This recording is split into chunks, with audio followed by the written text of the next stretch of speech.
Bless the Lord, oh my soul, oh my soul, and worship Him. कुछ हमारा भी भाग है।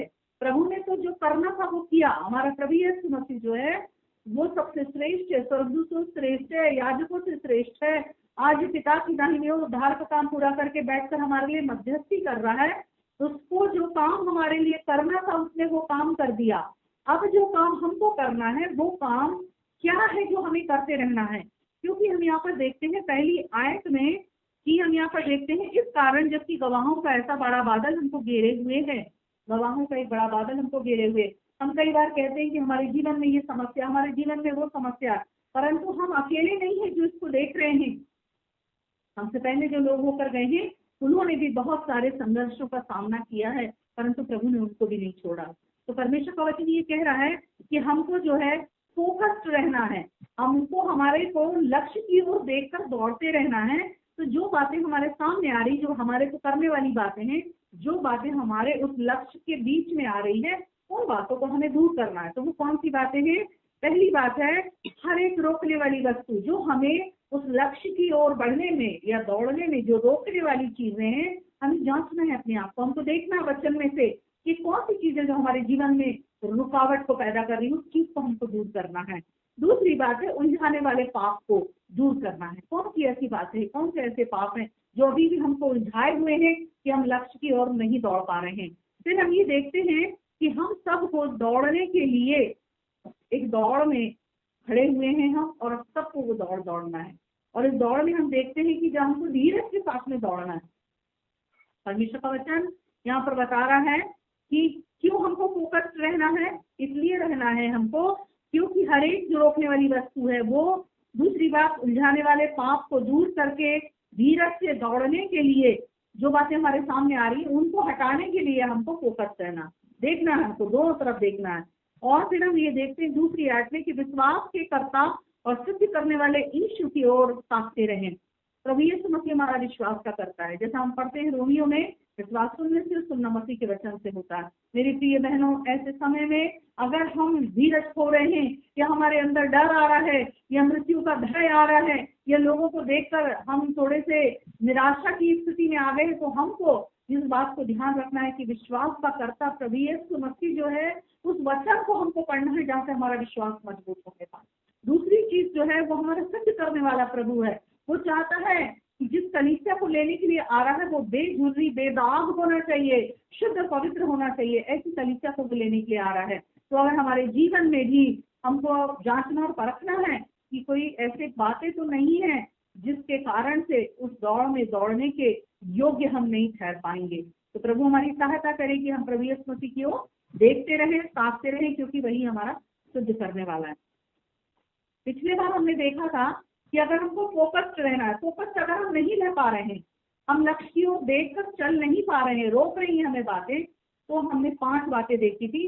अगर हम उन कामों को करेंगे तो हम लक्ष्य से भटकेंगे नहीं। तो वो कौन सी बातें थी? वो थी सबसे पहली बात प्रार्थना और आराधना। जब हम प्रार्थना करते हैं तो हम अपने मन की बातों को, जो कुछ भी हमें परेशान कर रही हैं, हमारे आसपास दिखाई दे रही है, उन्हें प्रार्थना में रख देते हैं। और फिर उसके बाद में है आराधना। जब हम आराधना करते हैं तो परमेश्वर को निहारते हैं और गीतों के द्वारा हम बल पाते हैं। और दूसरी बात जो थी परमेश्वर के वचन का अध्ययन, परमेश्वर के वचन को अधिक से अधिक पढ़े। ऐसे समय में, ये समय जो हमारे सामने आया है, जब वचन को पढ़ेंगे तो हम पाएंगे हमारा विश्वास दृढ़ होगा। और परमेश्वर का वचन जो है वो हमें रिफ्रेश करता है। हमारे जीवन में जो है परमेश्वर का वचन हमको अगर ठंडापन आ गया है या हमारे जीवन में निराशा आ गई है, तो उस वजह से हम बाहर से जब आते हैं गर्मी में से, और जब हम पानी से मुक्त होते हैं तो हम ताजगी को महसूस करते हैं। वैसे ही परमेश्वर का वचन जो है जब हम उसे पढ़ते हैं तो वो हमारे अंदर ताजगी को लेकर आता है। तो परमेश्वर के वचन को पढ़ना है। तीसरी बात आज्ञाकारिता। वचन को अगर पढ़ रहे हैं तो परमेश्वर का वचन क्या कह रहा है, क्या कोई ऐसी बातें हैं जो हमें छोड़ना है, या कोई ऐसी बातें हैं जो हमें पकड़े रहना है। उन बातों को ध्यान में रखकर हमको आगे बढ़ना है। अगर प्रभु कह रहा है इस बात को करो, इस बात को मत करो, तो उनको हमको ध्यान में रखना है। चौथी बात हमने देखी थी सर्विस, सेवा। रोमियो 12वां अध्याय, आप बाद में इसको पढ़ लेना। उसमें हम ये पाते हैं कि क्या चीजें हैं जो हमें करना है अपनी सेवा के जीवन में। 5वीं बात हमें गवाह होना है, हमें परमेश्वर के गवाह होना है। प्रभु ने हमारे जीवन में क्या किया है, उन बातों को एक दूसरे को बताकर हमें उत्साहित करना है। अभी हम यहाँ देखते हैं ये सारी बातें जो मैंने अभी बताई आपको, 5 बातें, इसको करने के लिए हमें अनुशासित होने की जरूरत है। मेरे प्रिय बहनों, हम ये देख रहे हैं संसार जब परेशान है, अगर हम केवल न्यूज को सुनते रहेंगे तो हो सकता है हम निराश हो जाएं, परंतु अगर हम परमेश्वर के वचन को पढ़ेंगे तो हम आशा को पाएंगे, विश्वास हमारा मजबूत हो जाएगा। तो हम अपने आप को अनुशासित करें वचन को पढ़ने के लिए, प्रार्थना में ठहरने के लिए, आराधना करने के लिए। अकेले नहीं करना है, हम भी करना है, हमारे बच्चों को भी लेकर बैठना है, हमारे परिवार को भी लेकर बैठना है, ताकि हम सब ऐसे कठिन समय में स्थिर रह सके। और ये आसान नहीं होगा अपने आप को अनुशासित करना, परंतु हम प्रयास कर सकते हैं। और अब ये देखते हैं क्यों हमको अपने आप को अनुशासित करने की जरूरत है। वो इस बात के लिए कि अगर पुत्रत्व के उस भाव को हम देखेंगे, अगर हमने देखा था इस वचन में 12 के 5 और 6 में, तो 6वीं आयत को मैं पढ़ूंगी। क्योंकि प्रभु जिससे प्रेम करता है उसकी ताड़ना भी करता है, जिसे पुत्र बना लेता है उसको कोड़े भी लगाता है। हम यहाँ पर देखते हैं परमेश्वर का वचन कह रहा है कि अगर उसने हमें अपनी संतान बना लिया है तो हमारे जीवन में कई बार ऐसे टेस्ट के समय आते हैं जबकि हम संघर्ष में से होकर गुजर रहे हैं, हम परेशानी में से होकर गुजर रहे हैं, परंतु हम इस बात को ध्यान में रखें कि जब सांसारिक माता पिता भी अपने बच्चों को सही रास्ते पर लाने के लिए उनको ताड़ना देते हैं, उनको डिसिप्लिन करते हैं, उनको अनुशासित करते हैं, तो हम जब सांसारिक माता पिता की उस ताड़ना को सह लेते हैं, क्योंकि हम ये सोचते हैं हमारी भलाई के लिए है, तो परमेश्वर के द्वारा जब हमारी ताड़ना होती है तो हम उसकी उपेक्षा ना करें, हम वहां पर अपने आप को जांचें। क्योंकि परमेश्वर का वचन कह रहा है अगर हम पुत्र हैं, अगर हम उसकी संतान हैं, तो हमारे जीवन में ये ताड़ना कई बार आ जाती है, और हम उसे कैसे लेते हैं ये हमारे दृष्टिकोण के ऊपर निर्भर करता है। हम प्रभु से प्रार्थना करें। मैं एक छोटी सी कहानी के रूप में आपको बताना चाहती हूँ। अगर एक राजा है और इसके पास में एक राज्य है, और उस राजा की संतान नहीं थी, परंतु उस राजा ने क्या किया कि परमेश्वर से प्रार्थना की और परमेश्वर ने उसको संतान दी। और हम ये पाते हैं जब उसको संतान दी परमेश्वर ने, तो वो राजा बहुत खुश था, परंतु वो चाहता था कि उसकी और भी संतानें हो। तो उसके मन में एक बार ये विचार आया कि क्यों ना मैं ऐसा करूं कि जो अनाथ है उनको मैं ले लूं, ताकि उनको भी वो सुविधाएं मिल सके जो उनके पास में नहीं है। और उसने क्या किया, उसने कई बच्चों को गोद ले लिया, और उन बच्चों को गोद लेकर उसने वही शिक्षा, वही सुविधाएं दी जो उसने अपने बेटे को दी। और बाद में हम ये पाते हैं कि वो जो उस घर में पैदा हुआ था बेटा, वो तो ये जानता था कि ये मेरे पिता हैं और ये राजा हैं, तो उसका एक जीवन था, एक जीवन शैली थी, उसे किस प्रकार बैठना है, किस प्रकार उठना है, किस प्रकार की बातें करना है। परंतु जिन बच्चों को उसने गोद लिया था, उन बच्चों के जीवन में वो सारी बातें स्वीकार कर पाना, ये उस प्रकार का जीवन जी पाना उनके लिए थोड़ा मुश्किल था। परंतु ये देखते फिर भी पिता का प्रेम जो है उनके जीवन में कम नहीं हुआ। और एक समय आया, उन बच्चों को ये एहसास हुआ कि जब पिता का प्रेम हमारे लिए कम नहीं हो रहा है, इसने हमें अपनी संतान बना लिया है, तो हमको भी वो जीवन जीना है जो हमारा बड़ा भाई जी रहा है। हमको भी वैसे उठना है, वैसे बैठना है, वैसे काम करना है, ताकि हमारे पिता की निंदा ना हो, हमारे पिता को लोग नीचा ना देखें, क्योंकि अब हमारा नाम पिता के नाम से जुड़ गया है, क्योंकि उसने हमें अपनी संतान बना लिया है।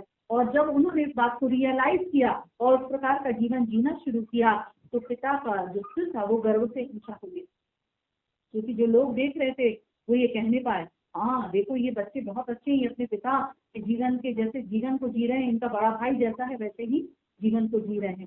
तो इस कहानी में हम ये देखते हैं कि जो राजा था, उस राजा के जीवन को, स्वभाव को देखकर उन बच्चों ने जो जिन्हें उसने गोद लिया था, जब रियलाइज कर लिया, तो उनके कामों के द्वारा उसकी महिमा हुई। ठीक इसी प्रकार से हमारे जीवन में भी हमारा परमेश्वर पिता महाराजा धीराज है, और उसने अपने पुत्र को हमारे लिए दे दिया। प्रभु यीशु मसीह हमारे लिए वो जीवन जी कर गया, और प्रभु परमेश्वर ने हमको भी अपनी संतान होने का अधिकार दे दिया। हम भी उसके लेपालक पुत्र और पुत्रियां है। तो हमको भी कैसा जीवन जीना है, वैसा जैसा यीशु मसीह जी कर गया। फिर हम ये देखते हैं परमेश्वर हमारे जीवन में कई बार हमारे जीवन को सुधारने के लिए, हमारे जीवन को सही करने के लिए जो है वो हमारे जीवन में ताड़ना को आने देता है, ताकि उसका जो बेस्ट है वो हमको मिलने पाए। वो हमारे जीवन में शुद्धता की ओर हमको ले जाना चाहता है, इसलिए हमारे जीवन में ताड़ना आती है। हम सब ये जानते हैं, हम जो गहनों को पहनते हैं इन गहनों को जब सुनार बनाता है तो आग में से होकर उनको जाना पड़ता है ताकि वो सुंदर बन जाए और शुद्ध हो जाए। तो मेरी प्रिय बहनों, हमारे जीवन में भी कई बार परमेश्वर इस प्रकार की स्थितियों को आने देता है। ये महामारी का जो समय आया है, ऐसे समय में जब हम परमेश्वर से प्रार्थना करेंगे, हम पुकारेंगे, प्रभु तू हमको बचा, तू हमारे को सुरक्षा दे प्रभु, तो हमारा परमेश्वर प्रार्थनाओं को सुनता है, वो हमको बचाएगा। अगर तकलीफें आ भी रही हैं तो परमेश्वर उसमें से हमारी निकासी जरूर करेगा और परमेश्वर कर रहा है। तो मेरी प्रिय बहनों, परमेश्वर का वचन कहता है जब हमारे जीवन में संघर्ष आते हैं, ट्रायल्स आते हैं, ऐसे समय में अगर हम विश्वास योग्य बने रहते हैं और हम प्रभु से प्रार्थना करते रहते हैं, वचन को पढ़ते रहते हैं, आज्ञाकारी होते हैं, तो उससे क्या होता है, हमारी आशा मजबूत होती है कि परमेश्वर के वचन में ऐसा लिखा है तो परमेश्वर हमारे लिए ऐसा करेगा।